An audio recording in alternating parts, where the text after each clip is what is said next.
Hey guys, I want to welcome you back to the Sensu Pub channel. I am a little bit exhausted today because this is recorded on the Sunday, and yesterday I have a full day of casting, live streaming of the Dragon Ball Super card game Europeans Regionals with Card Market. Live streaming and casting an event, it's really fun though, but work, it's still work, and energy has been trading off, especially on the weekend where you are supposed to rest. Saturday it's kind of like a work the whole entire day, and then the next day it's back to the grind, which is making YouTube videos. So we're gonna do a little trade-off here. So instead of doing a serious video, let's have a fun one. The topic is my take on the best card that comes out for BT13. The timing couldn't be better though, because right now the set has been out for quite some time. I've been playtesting a lot with a lot of decks, and right now, especially after events, seeing how the players have played, I am comfortable in giving and selecting the best cards. So without further ado, let us go straight into the content. My pick for the best cards that comes out for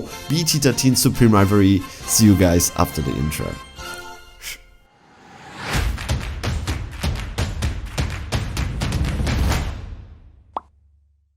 Guys, I want to welcome you back from the intro. Some points, some notes, some stuff before we go on to my pick for what are the best cards from BT13. We are going to go through the colors, and for every single color I am going to have one option. And take note, because this is my choice, my pick, it is going to be very personal because of the different decks that you are playing. Maybe your choices is going to be different. So if you have a different choice, or if I miss something out, feel free, put it down in the comment section. I would really like to hear from you. Alright, so without further ado, let us go straight to the first color. It is going to be red. So my pick for red, it is going to be Super Saiyan Blue Vegeta at full power. For red, there are actually quite a lot of options. For example, like Imposing Present for King Vegeta, that is also a really good card. But if I have to choose one, it is going to be this rare card, Deflect Double Strike.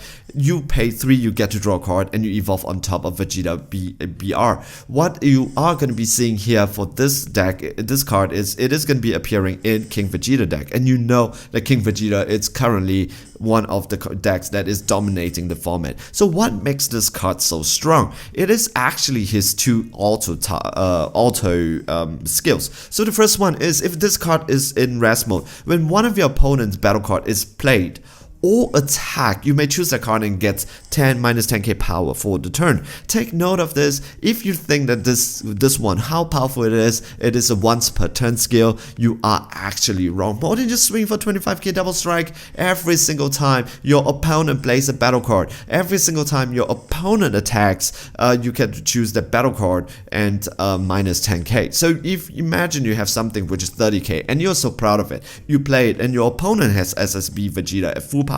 When you play it, that card gets minus 10k, and then when you swing, that card gets an additional minus 10k. Take note, together with King Vegeta's leader, you get an additional minus 10k, so your 30k is just gone, just like that. Alright, when this card is removed from your battle area by your opponent's skill, that is the second auto. You get to crit one of your opponent's life. So you want to take him out with a skill, you're gonna crit. So you need to swing over him for 25k double strike, or you are gonna constantly get minus 10k. So this card, it's very strong, a very powerful red card.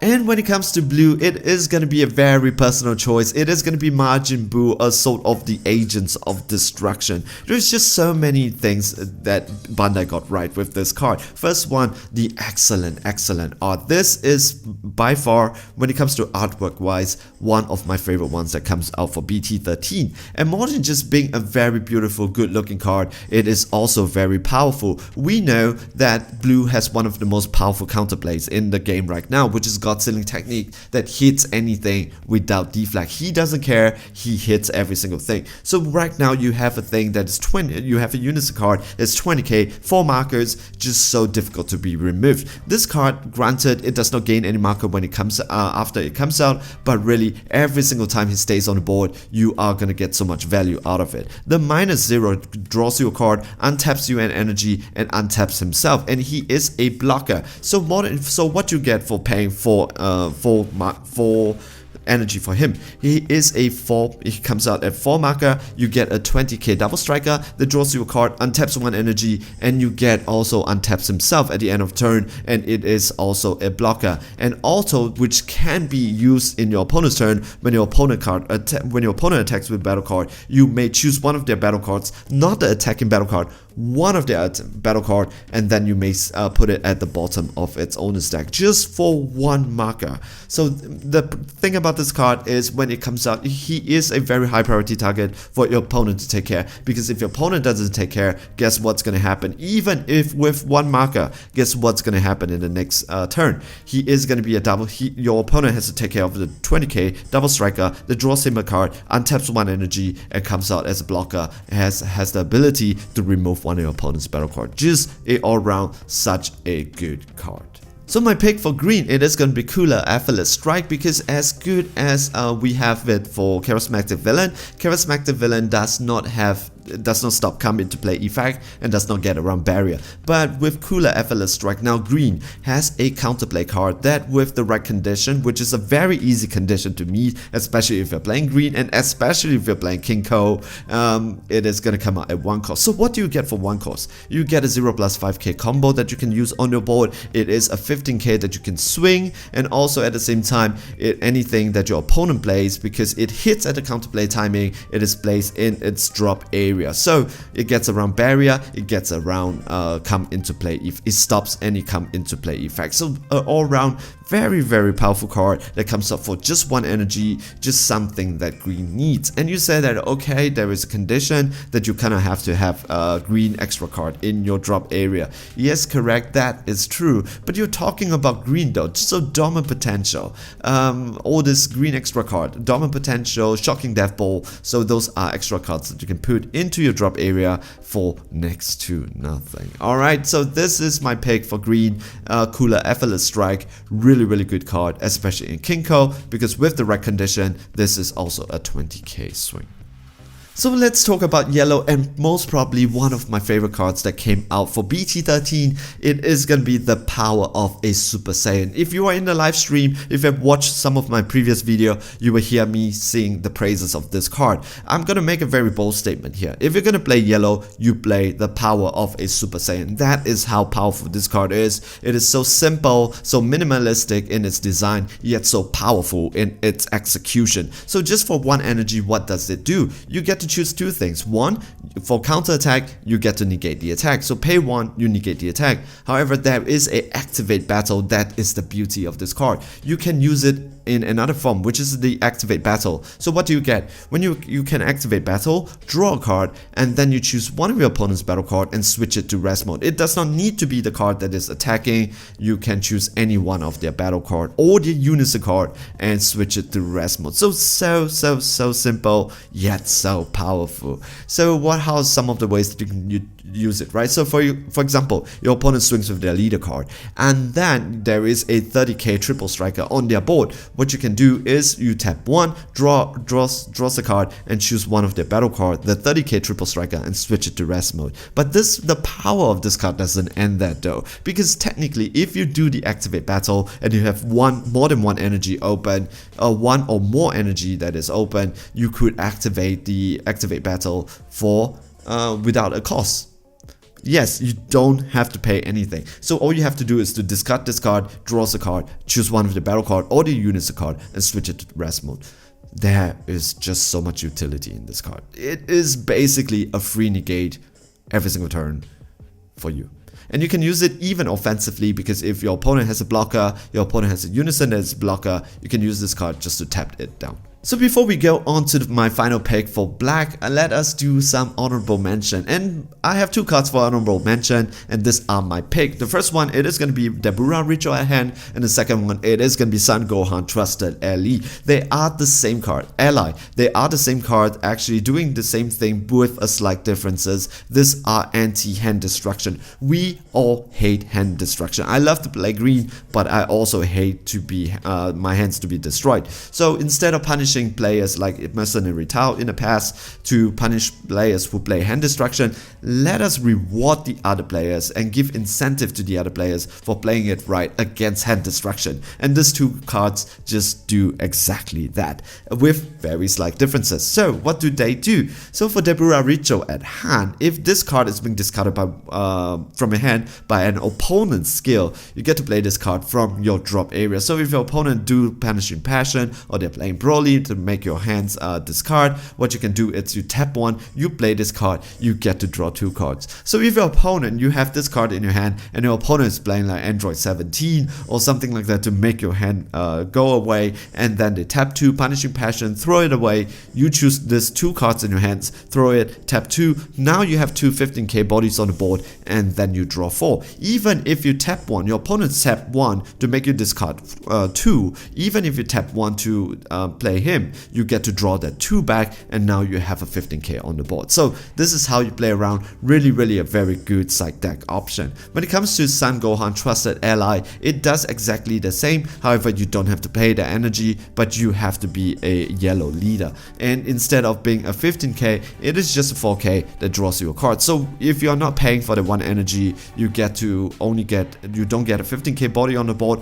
but it is still a 0 plus 5k, and you get to draw a card. So really good cards in the side deck, especially against hand destruction card decks. So my pick for black, it is going to be Supreme Kai of Time, the new Negate Time Labyrinth Unleashed. This card is so good. Definitely one of my picks for one of the best looking card in the card game. I'm not too sure whether is it the SPR or the SR. I'm kind of conflicted over here. I do own a playset of this SPR, but maybe I'm going to go for my playset of SR too, because this card itself is just so good, especially in the black deck. So what does this card do?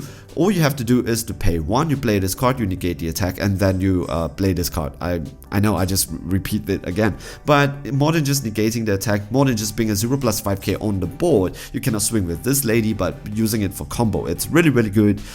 You get to choose one of your opponent's battle card, and then it sends to the warp. But it's not a permanent gone, because at the end of turn it comes back with the skills negated. However, imagine this scenario, your opponent swings with their leader, and then they have another triple striker 30k on the board. You can negate the attack from the leader and send the triple striker 30k away. So basically 1 cost negate that actually negates 2 attacks. But this is way better than negating 2 attacks though, because what this card do also is that if a card on the board is very dangerous, right, it has activate battle, it has an activate main that is very difficult to deal with, it's an evolve target, you could actually send that card away and it's gone. Your opponent just misses a turn, and with the right execution, with the right step, and if your opponent makes a mistake, this card literally can buy you the entire turn.